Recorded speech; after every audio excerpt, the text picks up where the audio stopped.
नमस्कार भावांनो बहिणींनो. आज तुमच्या ताईला लय कामं होती. आता नेमकेच कामं गिमं आवरलेत. आता म्हणलं ते डब्बे गिब्बे घासलेत, ते घासून घेतलेत. म्हणजे थोडंसंच म्हणजे लगेच म्हणलं आता ते थोडेसे चिकट लगेच चिकट होऊन जातात भांडे किचनमधले. तर मग ते थोडेसे घासले. आता डाळ भात बनवलाय आणि पीठ भिजून ठेवलंय. पोळ्या राहिल्यात तर आता त्यानंतर करीन, 1 वाजता करायला लागेल. आता छकू दिदीला थोडीशी फोनवर बोलले आणि मग छकू दिदीला म्हणलं, छकू माझा राहिला व्हिडिओ काढायचा बाळा ठुई. तर म्हणलं मला आता व्हिडिओ काढून घेऊ दे. तर आई म्हणे, ताई रात्रीच्या टायमाला काढून घ्या जाय ना म्हणे, तू किती उशीर करतीस म्हणे व्हिडिओ टाकायला. बोलू लागली लवकर टाकायचा म्हणे, काळजी करायची व्हिडिओ काढायचा, काळजी करा जाय ना म्हणे, काळजी नाही व्हिडिओ काढून टाका जाय म्हणे ताई लवकर, लय उशीर करतीस म्हणे. पहिलं किती मस्त टाईम होता म्हणे 7चा, तो लय हाय गय लावली म्हणे व्हिडिओ काढायची.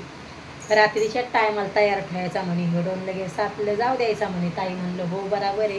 लय बोलली आई मला, लवकर नाही का तुला म्हणे ताई व्हिडिओ काढून टाकता येत, काळजी करा जाय, लवकर काढा जाय, असं तसं तसं लय बोलली आई का लय लगे. म्हणलं हो म्हणलं आई. आता भैयानं नाश्ता केलाय. भैयानं म्हणे मम्मी मी नाश्ता करून घेतो. आणि तेव्हापासून आपल्या आईचे शेतातले कामं चालू होते तर अजून नाही संपले. लय कामं येत त्याला लगे. अजून काय गहू निघला नाही लगे, म्हणजे चालूच राहावं लागते. हे असं पाण्याची शेती असली तर मग उन्हाळाभर चालू राहावं लागते शेतात. तर मग आई म्हणे अजून काय कामं संपले नाहीत. आई म्हणलं हो. आता हे कपड्याच्या घड्या करावं लागेल मला. आता थोडं थांबून करते. व्हिडिओ टाकल्यावर तेवढ्या कपड्याच्या घड्या करते. आज कपडे पण लय होते धुयाला, लय का लय लगे. दाजी आले उशिरा, मग त्यानं पण कपडे टाकले धुयाला, ते कपडे धुवून टाकले. आता जेवण करायचंय पण आज इच्छा नाही जेवण करायचं, करू वाटाना. कधी कधी जेवण पण नाही करू वाटत, मन होत नाही जेवण करायला, असं होऊन जाते.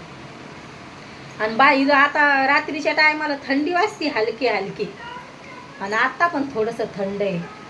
आणि मग नंतर लगे गरम होत आहे लय का. रोडावर तर सांगूच नका. काहीतरी चॉक हे आणा म्हणलं केसाला लावायचे, तर ती म्हातारी पण तिथं बसाना. आता काय माहिती काऊन यायना, नाही तर मग चॉक हे आणा म्हणलं बारीक बारीक. आणि या गरमीमुळं हे वरी असा बुचुडा मारून दिला तेव्हा मग गरमी होत नाही. आणि भैयाला आज काहीतरी भाजी बनवा म्हणलं. आणलं तर भैया म्हणे मम्मी डाळ भातच बनव, त्याच्या लय आवडीचं जेवण येते, लय आवडते त्याला डाळ भात, लय का लय लगे. आता मिरची पावडर संपले तर आणावं लागेल, म्हणजे इकडे काय असे दळत नाहीत, असे तयारी इकायला येतात तिथं, तर मग आणावं लागेल. पण ते कसं इकडचं मिरची पावडर कडूच लागते, गावाकडून आणायलाच पुरतंय, कडू लागतंय लगे. काय माहिती भाजी कडसर होती पाताईनं. आता ते तेवढं रॅकमधले भांडे घासायचे, म्हणजे घासायचेच लय लवकर चिकट होते. थोडे करून द्या लगे, पटापट आवरून घेईल.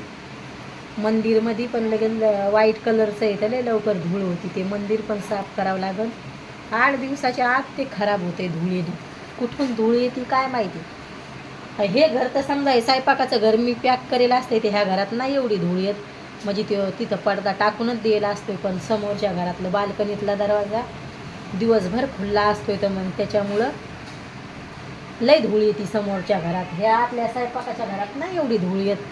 भैया दिवसभर ते घर खुल्लं ठेवतोय, तिकून लय धूळ येते. आता उन्हाळ्याची तर गाड्या चालतात तर लय धूळ येईल, म्हणजे लय धूळ या जाईन लगे. आता धुळीनंच घर भरतंय लवकर लय लवकर लगे. चालूच राहते मग साफसफाई करणं, चालूच राहते लय लगे. घरातल्या नाव नसतंय साफसफाईचं, काही का साफसफाई ठेवती का काय नसतंय तसं. किती साफसफाई ठेवा म्हणती ना आपल्याला, घर तू गदळत ठेवती, नाही घर गदळ ठेवून पण म्हणायचं. ती पहिलीच सवय नाही मला गदळ असं घाण घोण होऊ द्यायची घरात, का धूळ होऊ द्यायची, चालूच राहते. गावाकडं राहू द्या कुठं राहू द्या, साफसफाई बंदच होत नाही. मला घरचे पण लय बोलत राहते. मै आजी तर मला इथली बोलायची, मी गावाकडं राहायचे जावा तावा तुझी साफसफाईच बंद होत नाही. लय बोलायची कितीकच ताई तू घराची साफसफाई काढतील, लय बोलायची मै आजी मला लय. जावा पावा तावा तुझी साफसफाई कधी आलं तर काढतच राहते. घास भांडेने घासेन लय बोलायची माय मला. म्हणजे तुझी साफसफाईच लय गाजड राहते, लय बोलायची, लय हसायची माय आजीला मी. तेव्हा माझ्या आजीला ऐकू यायचं तर गप्पा गोष्टी करायचं, बोलत बसायचं. 4 वर्ष होते मी गावाकडे राहायला, तर मग माझी आजी झोपायला यायची माझ्याकडं.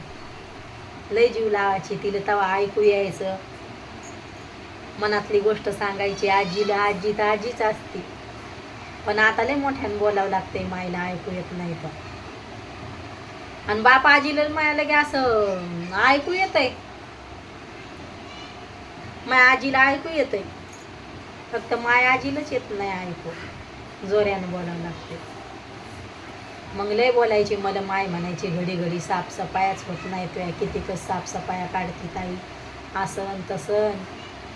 तिकडं राहायचं होतं, टप्प घेऊन द्यायची, काही इकायला आलं तर घेऊन द्यायची, लय नांद होता.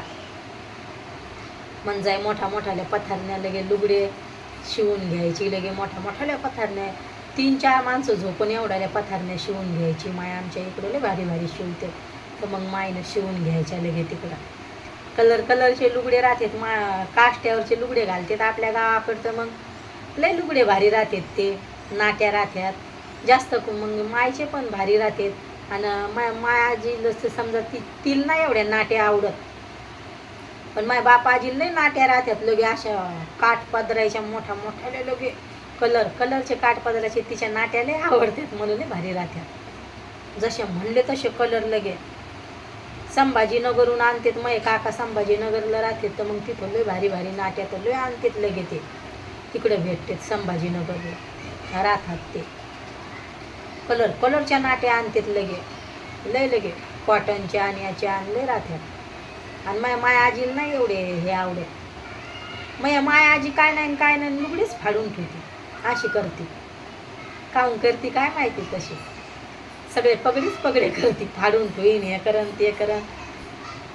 ते लुगड्याचे कलर लय आवडतात मला, भारी भारी राहतात. इकडं सुरतला नाहीत भेटत, इकडं नाहीत ते जास्त करून साड्या आणि इकडं नाहीत, इकडं लुगडीच नाहीत. इकडे या लोकांचे कपडेच आणले की घागरा हेन तेन, उलट्या पदराच्या साड्या असे राहते इकडं. भया रस आलाय बरं उसाचा, पण ते लय काळा येतोय म्हणून ते उसाचा रस दारावरचा पिऊ वाटत नाही. तिकडं बाजारात गेलं तिकडं लय भारी रस राहतोय, तर ते लय चांगला असते. पण मी भैया उलास करत नाही, तर मला एकटीला काहीच खाऊ पिऊ वाटत नाही. असा करतोय आपला भैया, काहीच खात पित नाही, मग मला नाही खाऊ पिऊ वाटत. व्हिडिओ कसा वाटतोय तर नक्की सांगा भावांनो बहिणींनो कमेंटमध्ये. बाय भावांनो बहिणींनो, भेटते उद्याच्या व्हिडिओ.